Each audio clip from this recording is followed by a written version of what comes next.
공부하지 않으면 내가 알고, 이틀을 공부하지 않으면 친구들이 알고, 사흘을 공부하지 않으면 온 세상 사람들이 다 안다. 네, 클쌤입니다. 오늘은 대수학 파트에서 중추적인 역할을 담당하는 방정식을 할 차례입니다. 여러분들 이제 약간 참고되는 말 한마디 하고 시작할게요. 선생님이 얘기해 주는 게 여러분들이 알아야 할 내용들의 100%는 아닙니다. 이제 공부하다 보면 스스로 깨달을 수 있는 것들이 있거든. 그리고 내용이 워낙 많기 때문에 한 수업에서 알려주고 싶은 내용들을 100%다 전해줄 수는 없어요. 그렇게 되면 수업 시간이 워낙 길어지고 긴 만큼 집중력이 떨어져서 효과가 떨어지기 때문에 딱 필요한 만큼을 얘기해 주는 거라서 선생님들이 설명해 주는 내용이 그 단원의 내용의 전부구나 라고 착각하시면 안 됩니다. 나머지 내용들은 여러분들이 자습을 꾸준히 하다 보면 발견하게 될 겁니다. 그런 단계까지, 그런 느낌이 올 때까지 꾸준한 복습을 하세요. 오늘은 방정식 파트인데 한 가지 예시 문제를 내볼게요.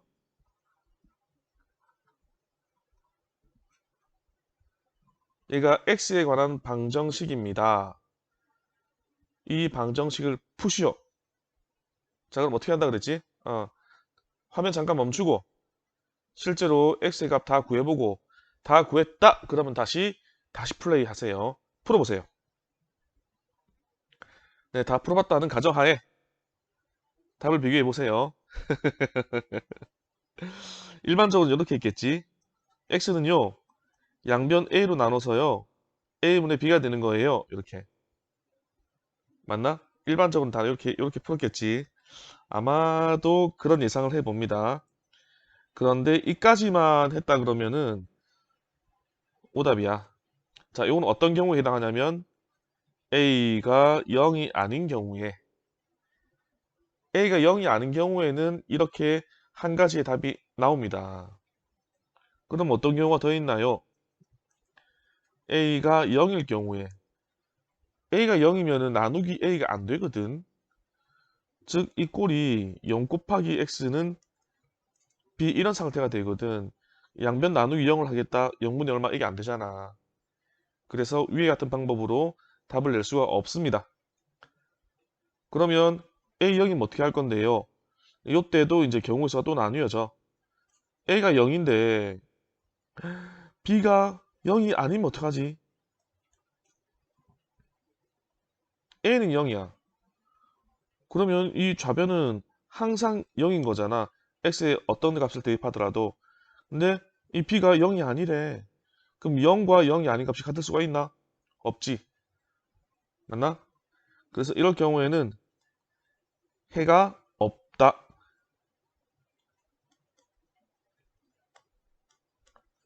그리고 방정식에서는 해가 없다라는 이 말을 불능이라고 부릅니다. 이제 해를 찾는 것이 불가능해. 있어야 찾지 없는 것을 어떻게 찾아. 불가능하니까 불능이라고 부르는 방정식에서만 쓰는 용어입니다. 그 다음에 b도 0이면 어떻게 하지? 좌변 무조건 0인데 b도 0이야? 그럼 x 어떤 값 넣더라도 0과 0은 같으니까 무조건 성립하겠네? 이럴 때는 해가 무수히 많다. 해가 무수히 많다. 요 방정식 용어로는 부정이라 부릅니다. 야, 한두 개가 아니잖아. 이거 너무 많아서 정할 수가 없어. 부정. 해가 무수히 많다. 근데 해가 무수히 많다의 정확한 뜻은 원래 나와야 하는 해의 개수를 초과해서 나온다면 해가 무수히 많다는 용어를 쓰는 겁니다. 얘가 만약에 1차 방정식이라고 정의 내려져 있다면 그러면 이 해는 정상적으로 이렇게 한 개 나와야 되거든. 근데 한 개가 아니라 두 개 이상 나와버려. 그것도 해가 무수히 많은 경우에 해당하는 겁니다. 되겠나? 그래서 이게 사고력, 생각의 힘, 문제 해결력 이런 거에 연관되는 이 문제를 풀 건데 얘가 어떻게 정의 내려져 있는가에 따라서 어떤 경우의 수가 있을까라고 생각을 해볼 수 있는 능력을 측정하는 그런 내용들이야. 알겠지? 이 수학은 테스트하는 문제가 많잖아. 다 시험에서 수학 성적을 이끌어내는 거잖아.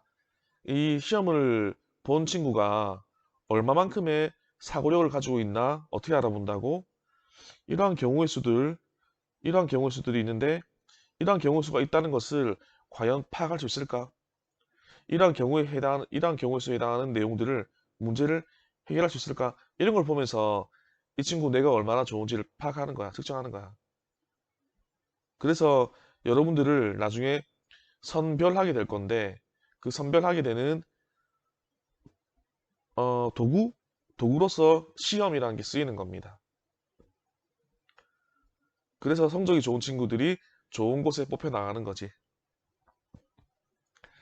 그 성적이 높은 친구들 시기하지 마시고 자기의 성적을 높이려고 노력을 하세요.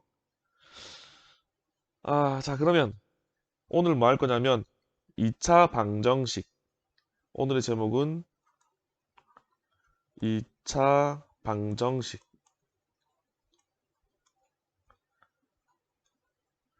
되지요.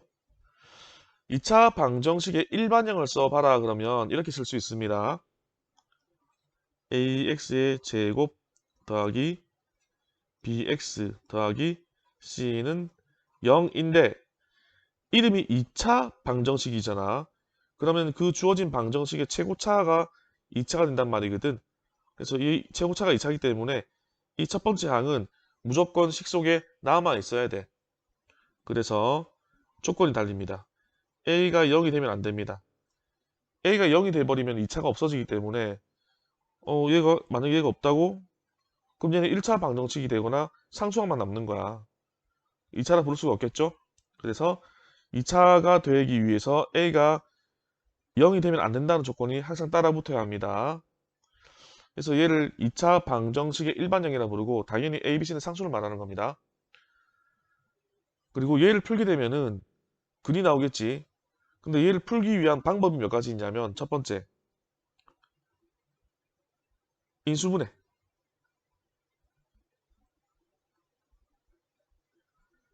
2차식이니까는 인수분해를 하면은 두 개의 1차식으로 인수분해 될 거거든. 두 개의 1차식으로. 이제 이 식을 인수분해 한 게 아니라 일반적인 2차식을 인수분해했을 때 이렇게 나온다고 본다면 위의 식 말고 다른 일반적인 2차식을 인수분해했을 때 만약 이런 결과를 얻었다고 한다면 그때는 해가 얼만데요? 가 되는 거지. 그래서 얘는 이런 원리를 이용한 겁니다. a 곱하기 b가 0이에요. 얘가 성립하기 위해서는 a가 0이거나 또는 b가 0이면 성립한다가 되는 거지. 거꾸로도 성립하는 거고. 그래서 이만큼이 a에 해당하고 이만큼이 b에 해당한다는 가정하에 우리가 이렇게 답을 적는 거지. x는 얘가 0되게 만들어주는 x의 값이 마이너스 a분의 b이고 또는 x는 얘가 0되게 이런 이 1차식의 인수가 0되게 만들어주는 x의 값이 마이너스 c분의 d 라는 답을 우리가 구할 수 있잖아.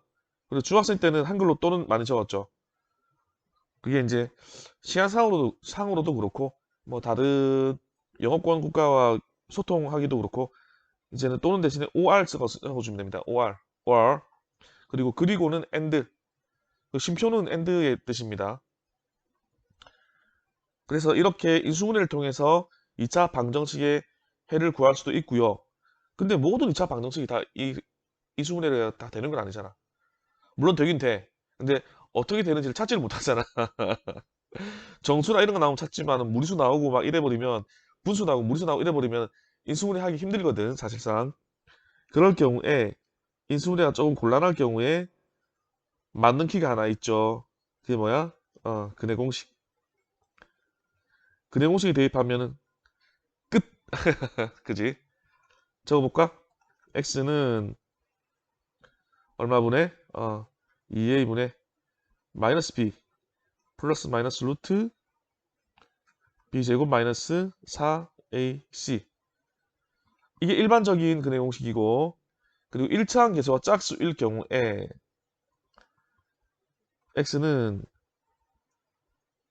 a분의 마이너스 b 프라임 플러스 마이너스 루트 b 프라임 제곱 마이너스 ac 이렇게 1차항 계수가 짝수인데 이 짝수 공식을 쓰지 않고 일반 공식 써버리면 풀이 과정이 복잡하게 나옵니다. 그래서 오늘 내용은 그냥 여기서 거의 끝날 거야. 뭐만 하고 끝나냐면 복습 2차 방정식의 근해 공식을 유도하는 방법 복습하면은 끝. 자, 한 번만 유도해보고 끝내자. ax의 제곱 플러스 bx 플러스 c는 0이라는 2차 방정식이 있는데요. x의 값을 구하고 싶어요. 즉 근해 공식 유도할 거예요. 이거 왜 안 지워지냐? 너 불사냐? 야, 불사의 0이네. 자, 이게 0이 아니니까 2차 방정식입니다. x의 값 구하고 싶어요. 첫 번째, 2차항 계수를 1로 만든다. 1 되게 만들려면 모든 항들을 나누기 a 하면 되겠죠.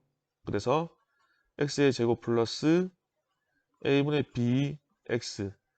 그리고 얘는 이항합시다. 이항하면 마이너스 c, 나누기 a 하면 마이너스 a분의 c. 됐지?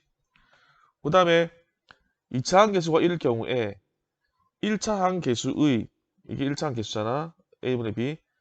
반의 제곱이 상수항으로 온다면 절반이 얼마냐면 곱하기 2분의 1 하면 절반 되니까 곱하기 2분의 1 하면은 2a분의 b거든. 2a분의 절반인데 그게 제곱. 2차항 계수가 1일 경우에 1차항 계수의 반의 제곱. 반이 2a분의 b라 그랬다. 제곱하면 4a 제곱분의 b의 제곱. 이 상수항으로 온다면 얘가 완전 제곱식이 된다. 그럼 좌변에 이만큼 더했으니까 우변에도 같은 만큼을 더하면 식이 성립하겠죠. 왜 이렇게 만들었냐? 좌변을 완전 제곱식으로 만들라고. 그리고 여기는 얘의 절반인 플러스 2a분의 b가 들어가고 제곱 이렇게 되니까.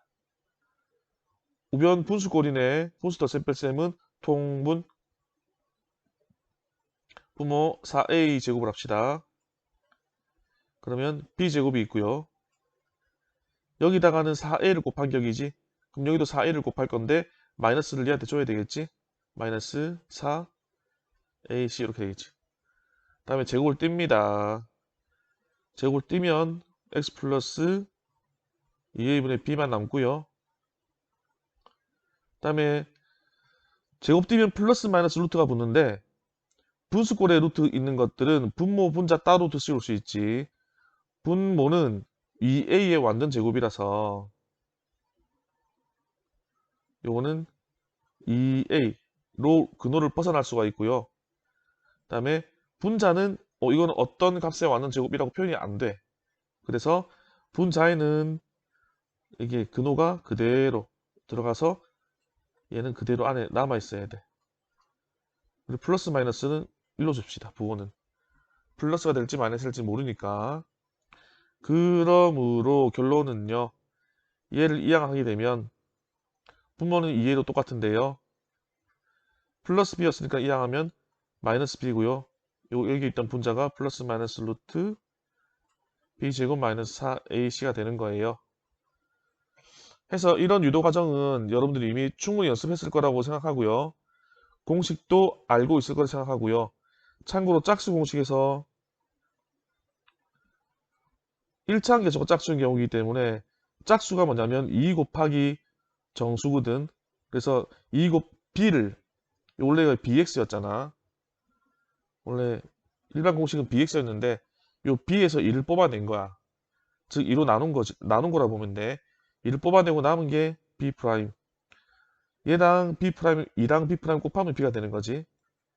그래서 이렇게 표현이 되는 게 짝수 공식인데 그래서 여기서 이제 요거를 갖다 쓰는 겁니다. b 프라임. 요 b 프라임은 요것도 내가 이런 식으로 2차항 계수를 1로 만들고 그때 1차항 계수의 반의 제곱을 상수항으로 갖다 줘가지고 완전 제곱식 만들어서 풀어내면은 이런 공식이 나올 겁니다. 요거는 기본적으로 할 수 있어야 됩니다. 그래서 이번 시간에 한 건 뭐냐면